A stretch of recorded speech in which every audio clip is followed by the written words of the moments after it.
Kidal est redevenu en 2026 l'un des principaux théâtres de confrontation entre les forces maliennes, leurs partenaires russes de l'Africa Corps et des groupes armés dont le Front de libération de l'Azawad, FLA, et, selon plusieurs sources, des combattants liés au Djinim.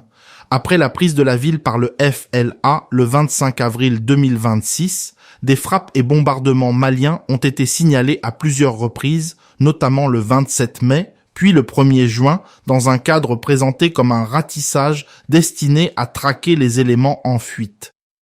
Cette séquence s'inscrit dans la continuité d'un basculement majeur, la perte de Kidal par l'État malien et ses alliés russes, suivi d'un effort de reprise de l'initiative militaire par Bamako.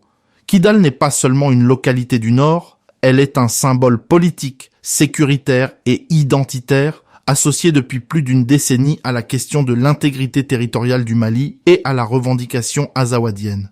Le rapport de force initial oppose d'un côté l'État malien de transition, soutenu par l'appareil militaire et l'Africa Corps, de l'autre des groupes armés touaregs et djihadistes qui exploitent la géographie du massif et des collines pour se disperser et se soustraire à l'encerclement.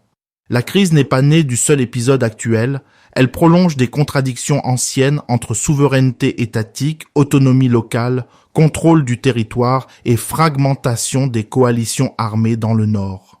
Depuis 2012, Kidal cristallise la difficulté de l'État malien à imposer une autorité stable dans une zone où les alliances changent, où les identités politiques se superposent et où les médiations antérieures ont souvent produit des compromis fragiles. Sur le plan institutionnel, la tension principale tient à une double impasse. D'une part, l'État affirme sa souveraineté indivisible. D'autre part, une partie des acteurs armés revendique une reconnaissance politique du fait azawadien ou, au minimum, des garanties de sécurité et de représentation que Bamako a longtemps peiné à stabiliser. Cette contradiction est aggravée par l'usage récurrent de la force comme instrument principal de règlement, ce qui nourrit des cycles de reprise, retrait, puis reconquête partielle. Les signaux d'alarme étaient visibles, montée des hostilités dès avril 2026, multiplication des frappes fin mai et discours publics de part et d'autre suggérant une préparation à de nouveaux combats plutôt qu'une consolidation durable du contrôle territorial. Le point de rupture semble être la séquence ouverte par les attaques du 25 avril 2026 qui ont touché plusieurs localités, dont Kidal et Bamako, et ont abouti à la prise de Kidal par le FLA selon plusieurs sources.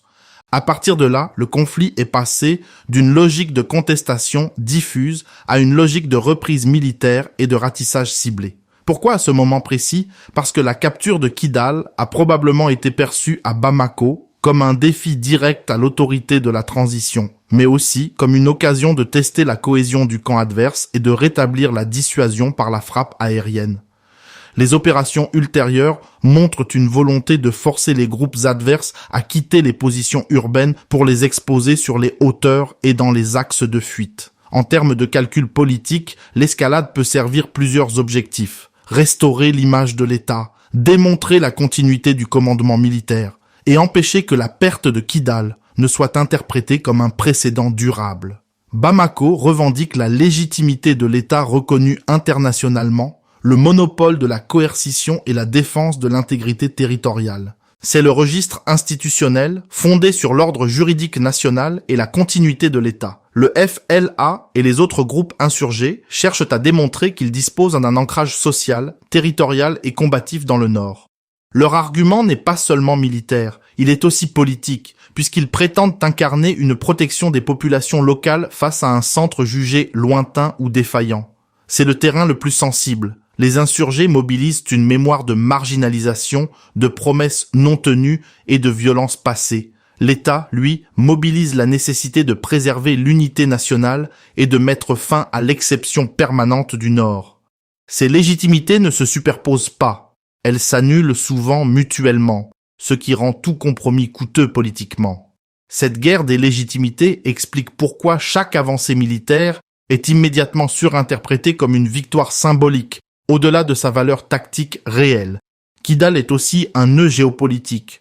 Le contrôle du Nord touche aux routes, aux circulations transsahariennes, aux renseignements et à la capacité de l'État à sécuriser les marges du territoire. Dans le contexte sahélien, la question économique n'est jamais absente. Elle concerne la dépense militaire, la dépendance aux partenaires externes et la soutenabilité d'une guerre prolongée. Sur le plan international, le Mali s'inscrit dans un repositionnement où l'influence occidentale s'est réduite, tandis que les partenariats russes ont pris davantage de place dans l'appareil de sécurité. Les informations disponibles mentionnent l'Africa Corps aux côtés des forces maliennes, ce qui confirme un ancrage géopolitique désormais structuré autour d'une aide sécuritaire non occidentale. Cela n'abolit pas la pression externe, cela la reconfigure. L'effet de cette pression est paradoxal. Plus le régime veut afficher sa souveraineté stratégique, plus il dépend d'alliances sécuritaires qui orientent ses capacités opérationnelles et son image extérieure. Cette tension alimente une surenchère de fermeté intérieure. Le camp gouvernemental semble chercher à transformer la perte de Kidal en phase de contre-offensive en combinant frappe, ratissage et pression psychologique sur les groupes retranchés. Les groupes adverses, eux, misent sur la mobilité, la dispersion et l'exploitation du relief pour éviter l'anéantissement. Dans ce type de configuration, l'opinion publique urbaine peut initialement soutenir la fermeté de l'État, surtout si elle associe Kidal à une humiliation nationale. Mais si les combats s'éternisent, les risques de lassitude, de censure informationnelle et de contestation sur le coût humain augmentent. Les alliances restent mouvantes.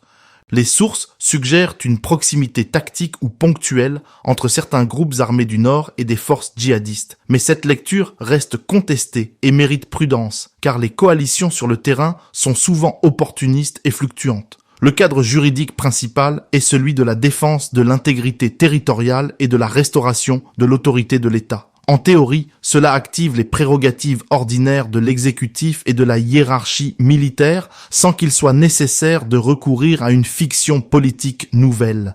La zone grise vient du fait que dans une crise de cette nature, le droit est souvent subordonné aux impératifs opérationnels. Les mécanismes d'arbitrage institutionnel sont faibles dans les contextes de transition prolongée. Le contrôle parlementaire, le débat public et les contre-pouvoirs sont généralement limités, ce qui laisse une large marge d'interprétation à l'appareil sécuritaire. En pratique, l'état de guerre de basse ou haute intensité tend à déplacer le centre de décision vers les acteurs militaires. C'est là que le risque institutionnel devient réel. L'exception sécuritaire peut finir par normaliser une gouvernance sans véritable reddition de comptes. Les forces maliennes consolident un encerclement partiel, réduisent la mobilité des groupes armés et évitent un enlisement prolongé. Probabilité estimative, moyenne. Indicateur, baisse des frappes dans la durée, reprise de positions clés, communications officielles plus coordonnées. Les groupes ciblés se replient, contre-attaquent depuis les collines ou d'autres axes, et la zone entre dans une phase de combat intermittent à haute intensité. Probabilité estimative élevée. Indicateur, multiplication des bombardements, revendications contradictoires, pertes annoncées mais non vérifiables, extension des combats à d'autres localités du Nord. L'encerclement échoue, les groupes armés réorganisent une victoire symbolique et l'État subit un nouveau revers stratégique à Kidal. Probabilité estimative faible à moyenne. Indicateur, perte de matériel, abandon de positions avancées, vide informationnel prolongé, fracture dans la chaîne de commandement. La situation rappelle certaines cohabitations forcées entre pouvoir central et forces périphériques, mais surtout des crises où l'État a cherché à reconquérir un territoire plus pour l'exemple que pour le contrôle durable. On pense à la fois aux logiques observées dans le Nord Mali depuis 2012 et, plus largement, à des rapports centre-périphérie où la victoire militaire ne règle pas la question politique. La comparaison avec Poutine-Medvedev serait ici limitée, car il ne s'agit pas d'une succession contrôlée, mais d'une confrontation entre souveraineté étatique et souveraineté rivale. La comparaison la plus utile est peut-être celle des guerres asymétriques où la capacité à tenir le terrain compte autant que la capacité à le reprendre. Les informations disponibles proviennent en grande partie de sources médiatiques, parfois vidéo, et d'échos de terrain difficiles à vérifier de manière indépendante. Les bilans humains, les affiliations exactes des combattants et l'ampleur réelle du ratissage restent incertains. Il faut aussi signaler un biais fréquent. En situation de guerre, chaque camp a intérêt à dramatiser ou minimiser ses pertes selon le public visé. Cette lecture reste donc provisoire. Pour affiner le diagnostic, il faudrait des éléments sur la chaîne de commandement, la cartographie précise des positions, les pertes confirmées et la nature exacte des alliances entre groupes armés. Au fond, l'enjeu n'est pas seulement de savoir qui contrôle Kidal aujourd'hui, mais si cette reprise militaire peut produire autre chose qu'une nouvelle séquence de guerre circulaire.